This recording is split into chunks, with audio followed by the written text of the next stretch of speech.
A paz do Senhor Jesus. Mais uma vez, estamos juntos aqui no canal do pastor Edivaldo Bueno. Estaremos aí trazendo subsídios da lição bíblica da escola dominical para jovens, a lição de número 10. A lição de número 10, que será estudada no dia 9/6/2019. É uma alegria, é um prazer estar aqui junto com vocês. E lembrando que nesse dia, no dia 9/6, é comemorado o Dia do Pastor Evangélico. Todo segundo domingo do mês de junho é comemorado. E, querendo Deus, no fim dessa lição, eu estarei trazendo aqui uma homenagem minha a todos os pastores. Pois bem, a lição de hoje, nós estaremos aí aprendendo a lição de número 10, o poder e os reinos deste mundo. Essa lição é uma lição também de muita importância, é um assunto muito atual também para nós estarmos aprendendo para os jovens. E nós temos aí o texto bíblico do Evangelho segundo escreveu João, o capítulo 19, os versículos 1 ao 11, como a base para esta lição. Lembrando que nesse capítulo 19 e nos versículos aqui citados, Jesus ele foi levado ao júri. Então Jesus estava sendo aqui condenado, tá? E então foi quando Jesus foi levado diante de Pilatos e para ser condenado, os judeus se reuniram, o Sinédrio, e o Sinédrio fez o julgamento segundo os judeus e então levaram diante de Pilatos para que ele então fosse sentenciado. Então no capítulo 19, versículo 1 a 9, essa leitura vai mostrar exatamente isso, ok? E como introdução dessa lição, nós estaremos vendo aí poder. O poder é um assunto que suscita muitos questionamentos e poucas respostas, tá? De uma forma ou de outra, nós estamos aí relacionados com essa questão do poder. Infelizmente, há aqueles que usam o poder para o mal. Infelizmente, há aqueles que detêm esse poder e fazem o mau uso dele, tá? Mas o fato é que, de uma forma ou de outra, seja independente da natureza, nós estamos ligados a essa questão, o poder. É inevitável nós não lidarmos com esse assunto. Então, o que é o poder? Poder é algo que o homem sempre desejou. O fato é esse. O homem sempre buscou, o homem sempre desejou o poder, tá?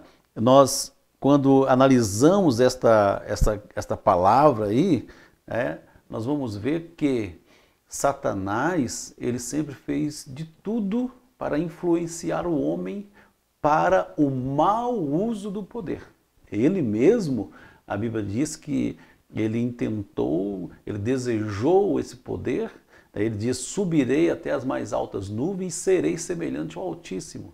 E Satanás, usando o tráfico de influência, ele também quis colocar esse mesmo sentimento, esse mesmo desejo no coração do homem, ser igual a Deus. Ou, quem sabe, talvez, ter o mesmo nível, dominar a sabedoria, dominar o ter, o ser, enfim. Então, essa palavra poder, ela se origina, a origem dela é indo-europeu, tá? Vem de uma palavrinha chamada pote, tá?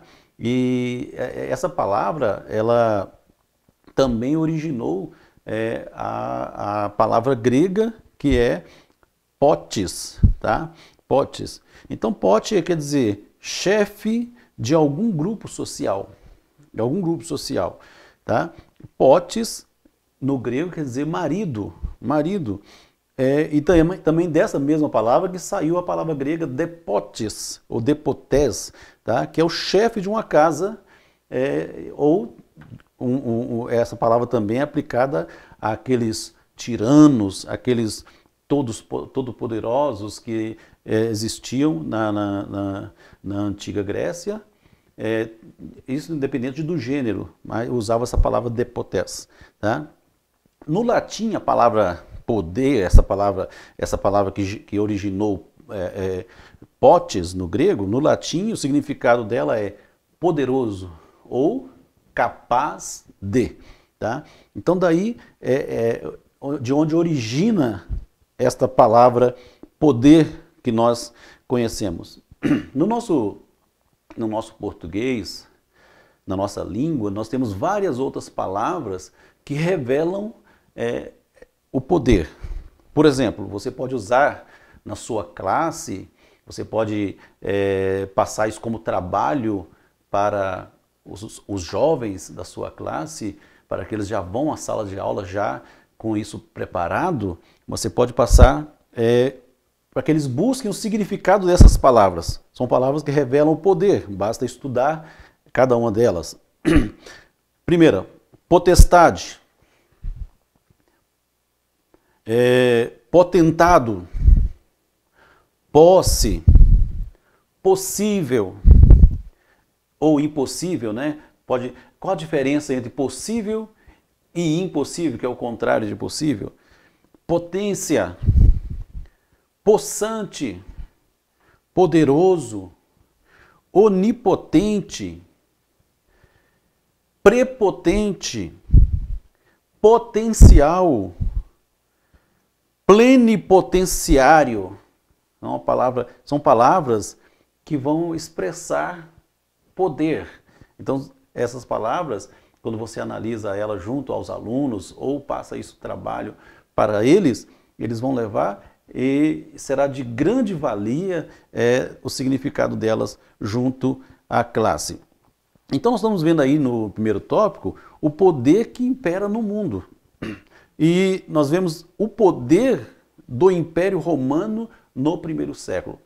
Todos nós sabemos que nos dias de Jesus, nos dias que está relacionado o Novo Testamento, a história do ministério de Jesus, é no período do Império Romano. O Império Romano começou antes de Jesus, tá? Antes de Jesus, já no ano 27 antes de Cristo, o Império Romano já estava dominando, logo após o Império Grego.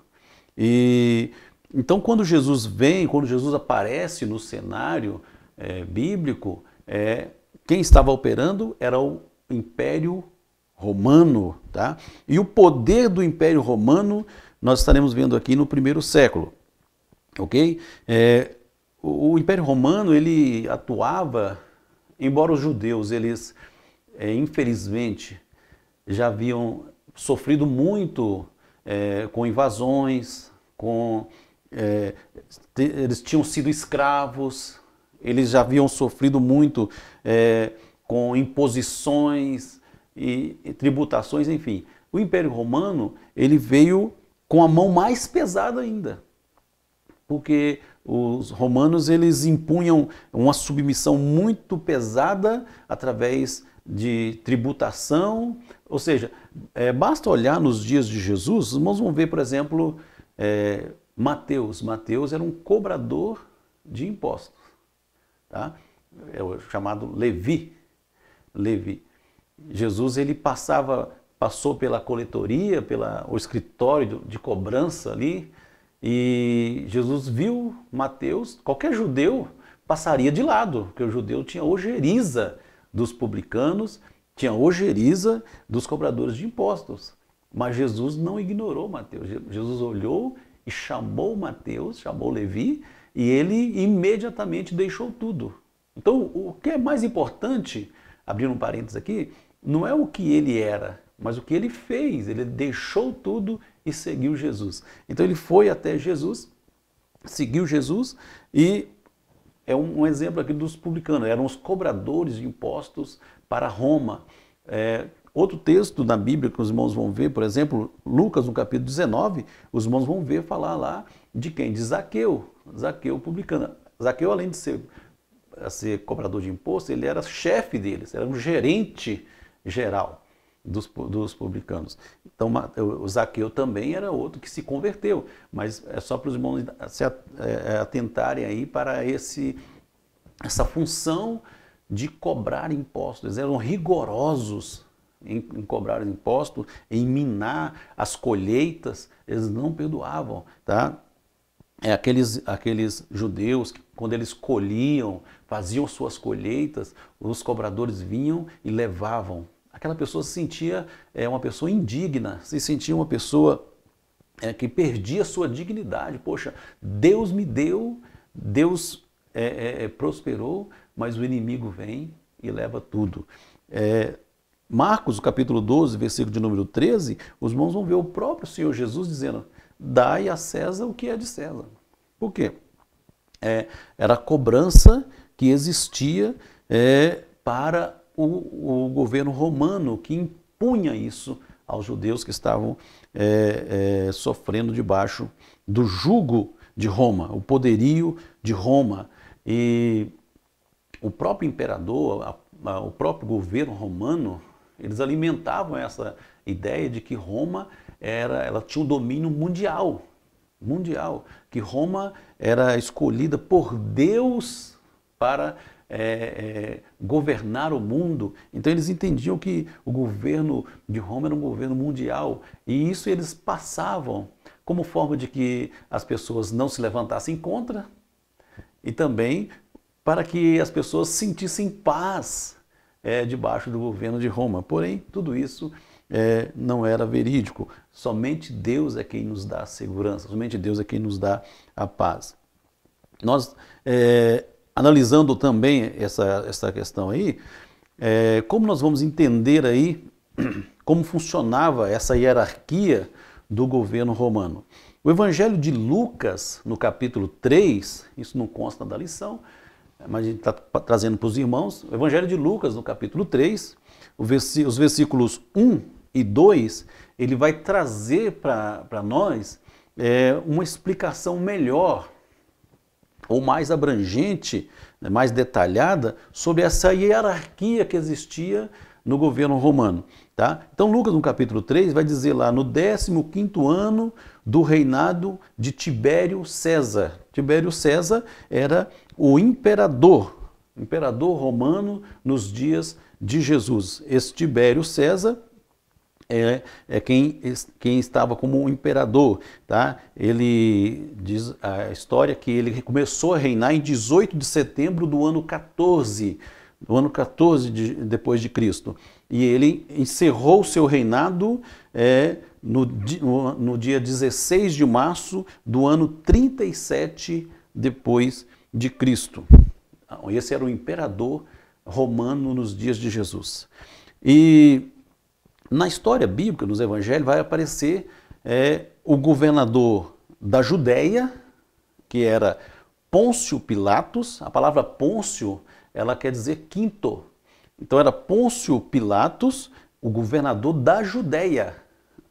O texto bíblico, o ministério de Jesus, ele vai ser mostrado, nós já estudamos isso na escola bíblica dominical, ele vai ser mostrado na Judéia, como também na Galileia. Então, na Judéia tinha o governador da Judéia e o governador da Galileia. Então, o governador Pôncio Pilatos era o governador da Judéia, e ele data aí do ano 26 depois de Cristo ao 36 depois de Cristo. Então, quando Pôncio Pilatos ele começou a governar, foi por volta do ano 26 depois de Cristo. Tá? Quase que junto quando Jesus começou o seu ministério. Né? E qual era o governador da Galileia? O governador da Galileia, nos dias de Jesus, era Herodes o tetrarca. Herodes o tetrarca. Então, no Evangelho de Lucas aí, que eu citei, capítulo 3, versículo 1 e 2, vai dar todas essas referências aqui, tá? Então, o governador da Galileia era Herodes, o tetrarca, ou Antipas, tá? Esse Herodes aqui, o pai dele também era Herodes, tá? Só que Herodes o Grande. Quando Jesus ele nasceu, era o pai dele, tá? O pai dele era Herodes o Grande. Então, esse governador da Galileia era Herodes o tetrarca, ou Antipas. A palavra tetrarca quer dizer quarto. Pôncio, quinto. Tetrarca, quarto, tá? É como se fosse uma quarta região, um quarto, uma repartição, né? Esse Herodes aqui, dos dias de Jesus, ele morreu por volta do ano 39 depois de Cristo.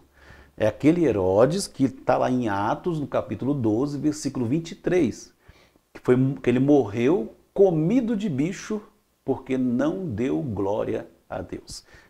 O seu coração, ele buscava o poder para si. Ele achava que o poder estava nele, mas ele morreu comido de bicho, porque não deu glória a Deus. Todo o poder, toda a glória pertence a Deus. Tá? E aí, Lucas também vai dizer que da região, o governador da Itureia e Traconites era o Filipe, tá? Filipe, também tetrarca, que era irmão de Herodes. E o governador de Abilene era Lisânias, também tetrarca. Lembrando que a palavra tetrarca quer dizer quarta região, ok?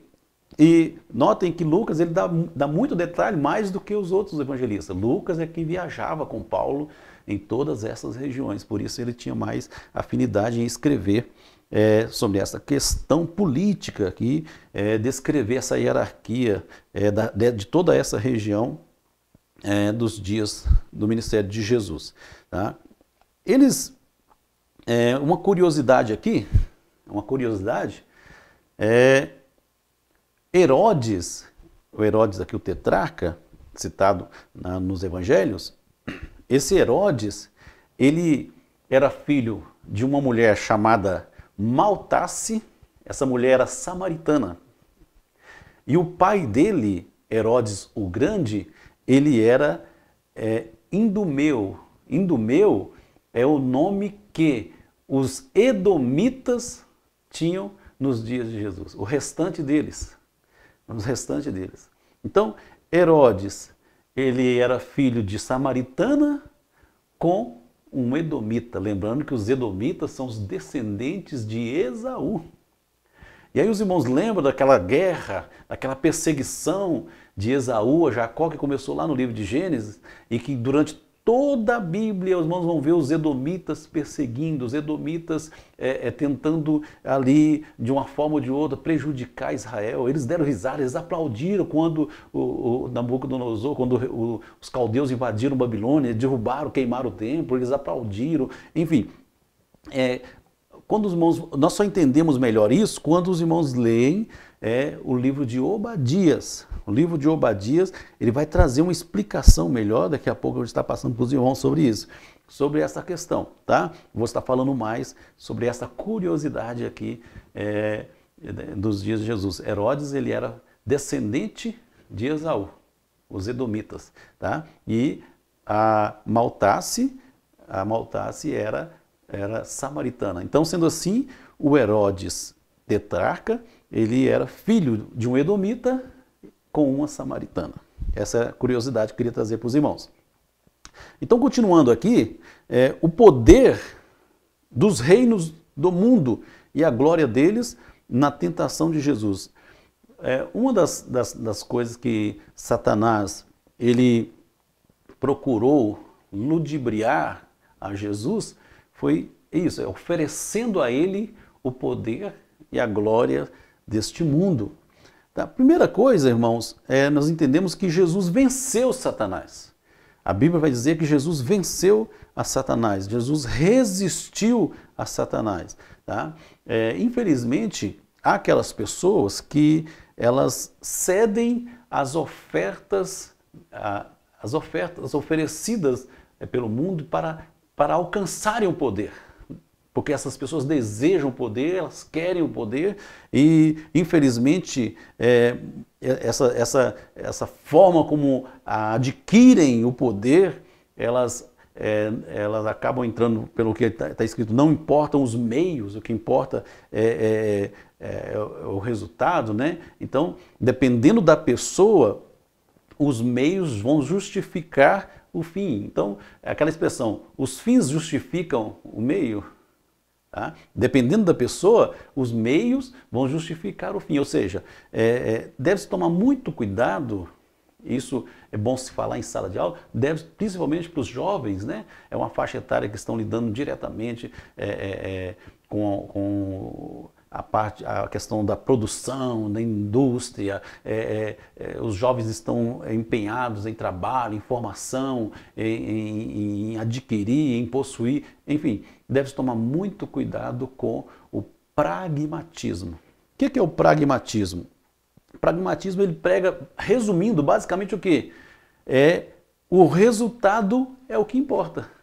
O resultado é o que importa. Então devemos tomar muito cuidado com o pragmatismo. Principalmente no que diz respeito ao que nós estamos vendo aqui, o poder. Porque existem pessoas que, em busca de resultados, acabam fazendo o que não deveria fazer. Em busca de resultados, acaba agindo de forma errada. Numa empresa, a cobrança é gigantesca em cima dos nossos jovens, dizendo produza, produza, produza. E nesse desejo de produzir, nesse desejo de fazer, a pessoa acaba pisando em alguém, acaba jogando alguém para o escanteio, acaba tomando atitudes que vai ferir a pessoa ou a moral de alguém, enfim, a família. Isso também acontece se nós não vigiarmos na própria igreja. Então, o pragmatismo devemos tomar muito cuidado. Jesus ele não aceitou a proposta de Satanás. Jesus ele rejeitou a proposta de Satanás. Imagina se Jesus tivesse aceitado isso, que situação terrível, ele teria falhado na sua missão. Tá? Então, primeira coisa, quando nós vemos Jesus rejeitando a Satanás, o que nós aprendemos com isso? E aprendemos muito, tá? Essa oferta do poder dos reinos e da glória deste mundo. Primeira coisa, o mundo ele pertence somente a Deus. Satanás ofereceu daquilo que não é dele para Jesus. O Salmo de número 24 vai dizer lá, o mundo pertence a Deus. De Deus é a terra e tudo que nela há. Então, primeira coisa, nós precisamos entender que o mundo pertence a Deus. O mundo pertence a Deus, o mundo tem dono. Segundo, nós vencemos de que forma? Com a ajuda do Espírito Santo. Porque o Espírito Santo nos ajuda com equilíbrio entender essas questões. Então, todas as pessoas que aprendem isso, que há uma diferença entre ter equilíbrio e se entregar pela busca pelo poder. Então, quando nós analisamos isso de forma equilibrada, nós vamos saber diferenciar. Então, o Espírito Santo nos ajuda a isso, porque a Bíblia vai dizer, na carta de Paulo aos Gálatas, capítulo 5, versículo de número 23, vai falar lá que falar do fruto do Espírito, né? E o fruto do Espírito vai dizer lá, no versículo 23, vai dizer lá, domínio próprio. Em algumas traduções vai dizer lá, temperança ou equilíbrio. O Espírito Santo, ele vai nos ajudar a ter uma vida equilibrada, a ter uma vida temperada. O Espírito Santo vai nos ajudar a ter equilíbrio, a entender aonde nós podemos pôr a mão, aonde nós não podemos, o que nós podemos ter e o que nós não podemos, o que nós podemos ser e o que nós não podemos. Tá? A força manipuladora do poder talvez seja uma das mais perigosas tentações. Porque quem não quer ter poder? Quem não quer ter domínio? Quem não quer estar por cima, né? Tem até aqueles louvores que ficam incentivando, né? você vai estar por cima e não por baixo, aquela coisa. Quem não quer ter poder, quem não quer ter um nome sobre os demais, tudo isso são tentações, mas existe um perigo nisso. Existe um perigo. Tá? Então nós devemos resistir para não sermos subjugados pelo mal. Subjugados. Tá? Jesus sabia o caminho que teria que percorrer para cumprir sua missão. E ele sabia que não era por meio da política, por meio do status. Tá? Eu vou citar aqui um versículo, o Evangelho de João, capítulo 6, versículo 15. Eles queriam fazer de Jesus rei. Eles queriam, ali de forma imediata, proclamar ele rei. Mas Jesus sabia, embora Jesus ele fosse o Messias, embora Jesus fosse o Cristo, porque as duas palavras são a mesma coisa, ungido, né? Tanto Messias, que vem do hebraico, como Cristo, que vem do grego, essas palavras significam ungido. Então Jesus ele era o Messias, Jesus era o Cristo, o ungido de Deus, o escolhido de Deus, mas ele sabia que ele havia vindo não para implantar um reino terrestre naquele tempo. Jesus tinha consciência plena que ele veio para revelar, trazer o reino de Deus, quando a Bíblia diz que é chegado o reino de Deus, mas não no sentido político, no poderio político. Tá? Jesus sabia muito bem disso e Jesus soube diferenciar, embora as pessoas quisessem fazê-lo rei, quisessem exaltá-lo como rei, Jesus ele soube sair dessa situação. Por quê? Porque ele entendia que a sua missão não seria feita pelo poder político, mas pelo poder de Deus. É por isso que Paulo vai dizer mais à frente que o Evangelho é o poder de Deus para a salvação de todos aqueles que nele crê. Tá? Deus ele está acima de todo e qualquer poder. Deus está acima de todo e qualquer poder. Nós precisamos entender essas questões. Tá? Deus está acima do poder de Roma. Embora Roma era uma potência mundial, tá? O poder de Deus está acima do poder romano. O poder de Deus está acima de toda potestade. O poder de Deus está acima de tudo e de todos. Tá? O poder de Deus está acima do poder de Pôncio Pilatos. Tá? Eu já disse mais atrás, Pôncio Pilatos era o governador da Judéia nos dias de Jesus. E lembrando que Jerusalém estava nessa região da Judéia, onde Jesus foi julgado. Tá? Então,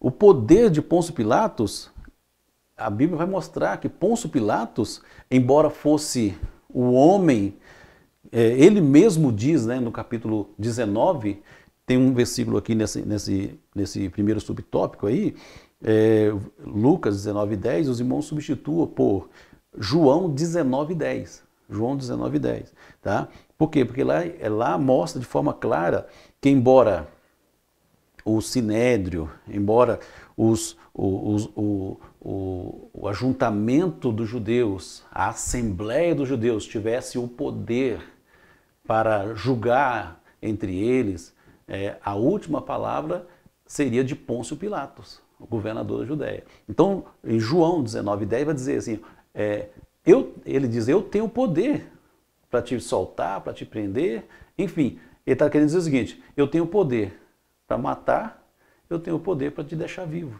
Então, Pôncio Pilatos, ele diz, eu tenho esse poder. Mas Jesus deixa muito claro para ele que o poder de Deus está acima dele e do governo romano. Ele diz, nenhum poder você tem sobre mim, se do céu não te for concedido. Tá? Então vai falar aqui do Sinédrio. O que era o Sinédrio? O Sinédrio era a Suprema Corte dos judeus. Tá? Então, para a gente entender melhor, Jesus passa pelo Sinédrio. O Sinédrio era a Suprema Corte dos judeus. O Sinédrio era encabeçado pelo sumo sacerdote e depois mais 69 pessoas. Então, talvez copiando aí aqueles 70 anciãos dos dias de Moisés, provavelmente, tá? Mas era a forma como eles julgavam entre si, entre eles, tá? Então, era o sumo sacerdote que presidia o sinédrio, tá? O sumo sacerdote era o líder espiritual, mas o sinédrio era a suprema corte.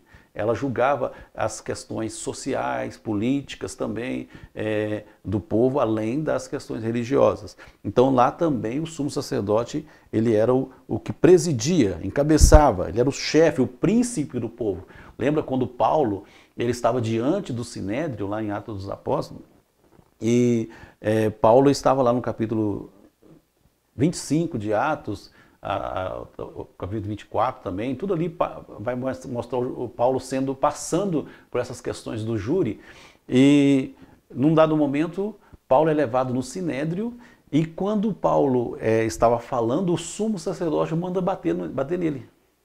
E Paulo leva aquela bofetada e tal, e Paulo parece não ficar muito feliz com aquilo, e ele diz: Deus te ferirá, parede branqueada. Isso mostra que Paulo tinha algum problema com a visão também, né? Mas você me manda ferir contra a lei? Paulo não aceitou aquilo, né? E Paulo diz: Deus te ferirá também. Aí diz: como ele ousa falar, injuriar o sumo sacerdote, porque é quem estava presidindo o sinédrio. E Paulo então diz: olha, eu retiro o que eu disse, porque a Bíblia diz: não dirás mal do príncipe do seu povo. Então, o sumo sacerdote era também chamado do príncipe do povo, ou chefe do povo, e mais 69 integrantes. Tá? Esses 69, quem eram? Eram alguns sumos sacerdotes já velhos, ou sacerdotes influentes no culto judaico, eram pessoas que tinham poder aquisitivo, os latifundiários, os comerciantes, né? Os anciãos, pais, os patriarcas de grandes famílias da época, esses homens também ricos, os próprios escribas, né, que eram os intelectuais daquele período. Então eles compunham o sinédrio, tá? Então o sinédrio ele se reunia para julgar essas questões, tá? Tanto política quanto religiosa. Por exemplo, Atos dos Apóstolos, capítulo 6, versículo 15, vai mostrar lá Estevão foi julgado pelo sinédrio. No sinédrio, tá? Então, estava diante do sinédrio. Tá? Paulo, no Atos dos Apóstolos, capítulo 25, versículo 9 ao 11, vai mostrar lá. Paulo, sabendo que se ele fosse julgado pelo sinédrio, ele seria condenado à morte. Então, o que Paulo fez?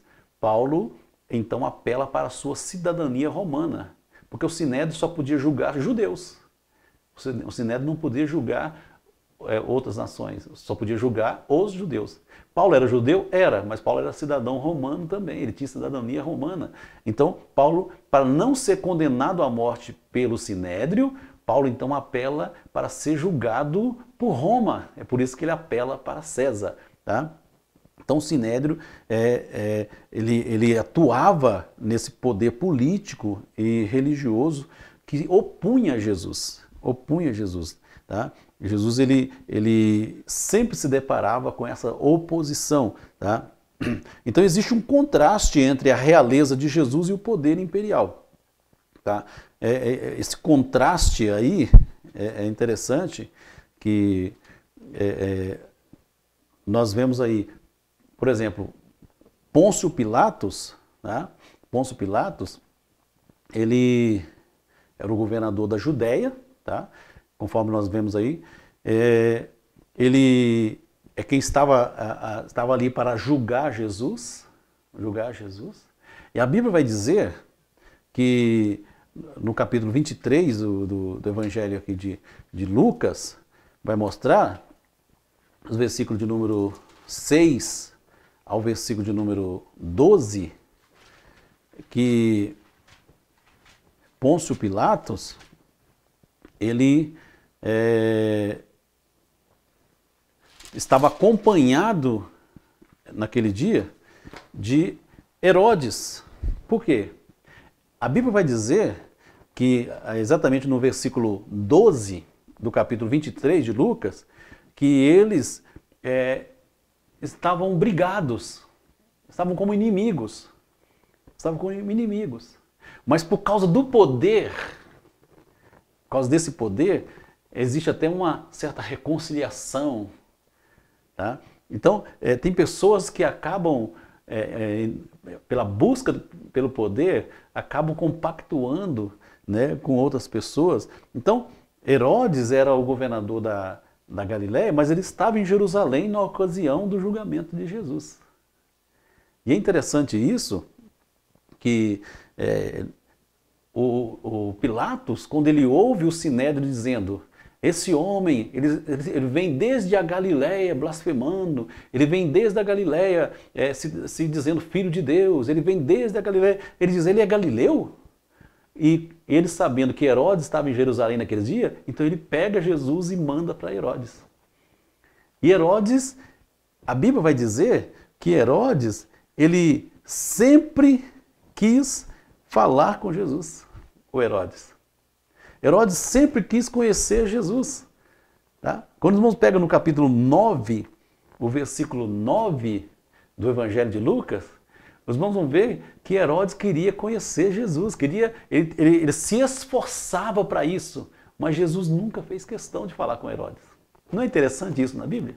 Jesus nunca fez questão de falar com Herodes, o governador da Galiléia. Por que isso?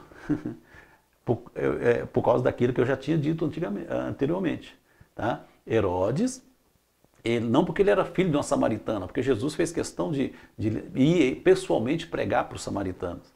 Tá? Mas Jesus, ele era filho, descendente dos idumeus, dos edomitas. Tá? E conforme Obadias, capítulo 1, versículo 10, os edomitas tinham sido rejeitados por Deus, definitivamente. E Deus havia de dissipá-los. Tá? É isso que aconteceu, mas nunca se ouve dos edomitas, dos idumeus, nenhum reino, não existe descendência real. Desculpa.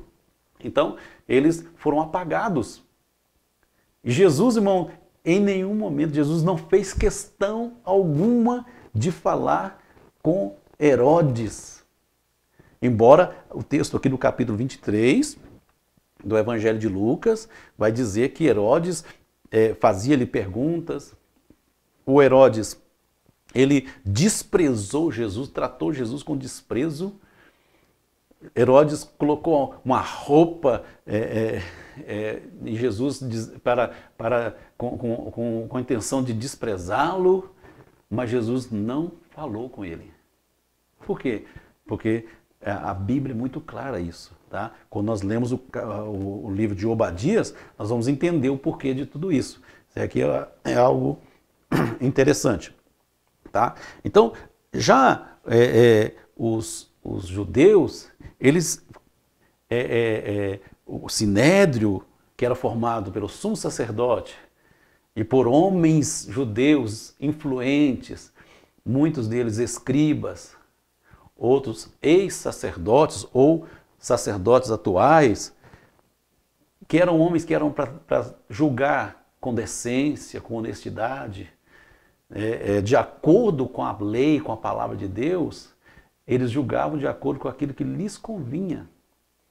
Então, esse é o contexto que João ele mostra, como o contraste entre a realeza de Jesus e o poder imperial. Tá? Havia privilégios, havia hierarquias, havia dominação, hipocrisia. Tanto é que Jesus muitas vezes chamou eles de hipócritas, hipócritas, hipócritas. Tá?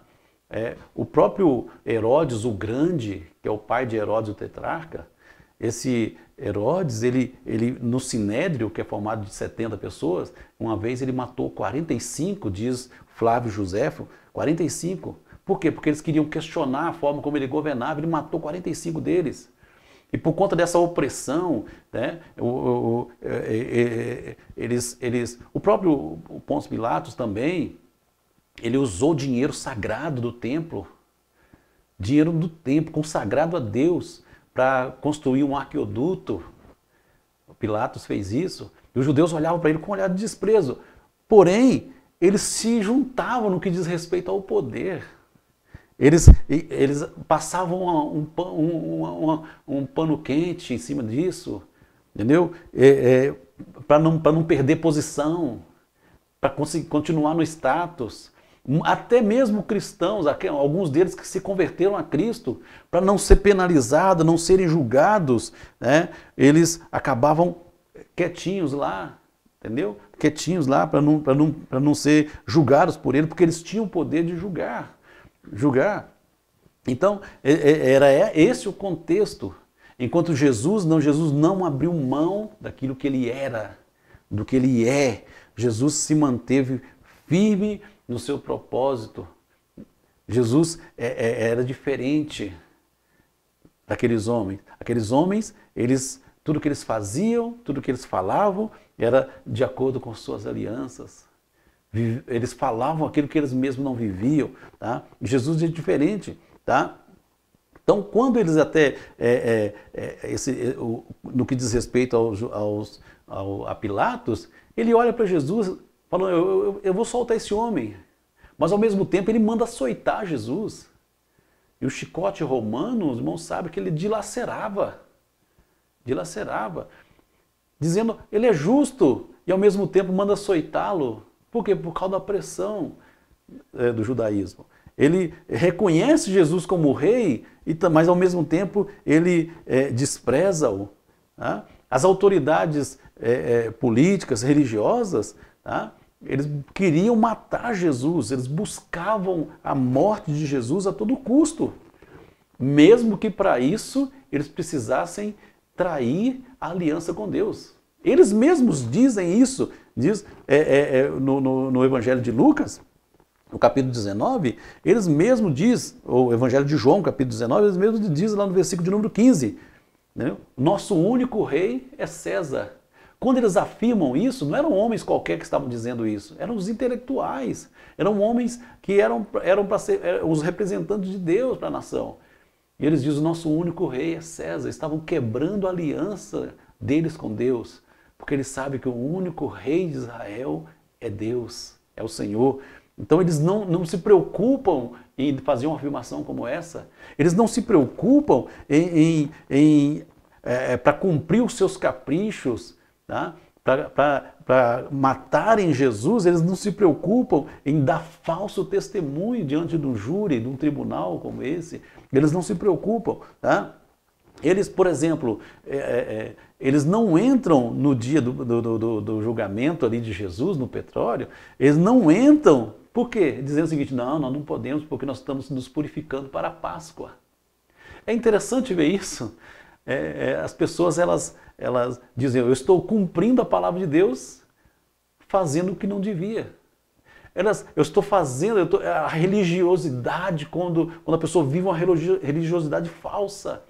Ele diz, eu estou certinho diante de Deus, olha aqui, ó, eu estou cumprindo, estou me santificando, mas as atitudes dele estão demonstrando outra coisa. Tá? Eles procuram se santificar, mostrando para o povo que estavam preparados para a Páscoa, mas ao mesmo tempo mandando matar um justo. Que eles tiveram que levantar falsas testemunhas para condená-los. Eles sabiam que ele era justo, mas eles queriam condená-lo. Porque eles estavam sendo ameaçados, sua posição, o seu poder estava sendo ameaçado. Então eles queriam condená-lo. Tá? Eles não se preocupam em fazer isso. Mesmo depois de Jesus morto, eu vou citar outro texto aqui, João, no capítulo 19, o versículo de número 12, mesmo depois deles morto, os irmãos vão ver, tá? Mateus, capítulo 28, versículo 11 e 12. Mateus 28, versículo 11 e 12. Mesmo depois de Jesus estar morto, eles pagam os soldados. Eles dão dinheiro, uma grande soma, muito provavelmente dinheiro sagrado. Eles dão dinheiro aos soldados para quê? Para os soldados mentirem. Vejam, eles estavam se consagrando para a Páscoa, mas ao mesmo tempo fazendo aquilo que ofende a santidade de Deus. Mentindo, estavam levantando falso testemunho, tá? Pagam aos soldados para eles mentirem, dizendo, olha, os discípulos vieram nós estávamos dormindo, eles vieram e roubaram o corpo de Jesus. Mas Jesus tinha ressuscitado. Eles não queriam aceitar isso. Eles não queriam aceitar essa verdade. Mas Jesus ressuscitou. Jesus ressuscitou, conforme diz a Escritura.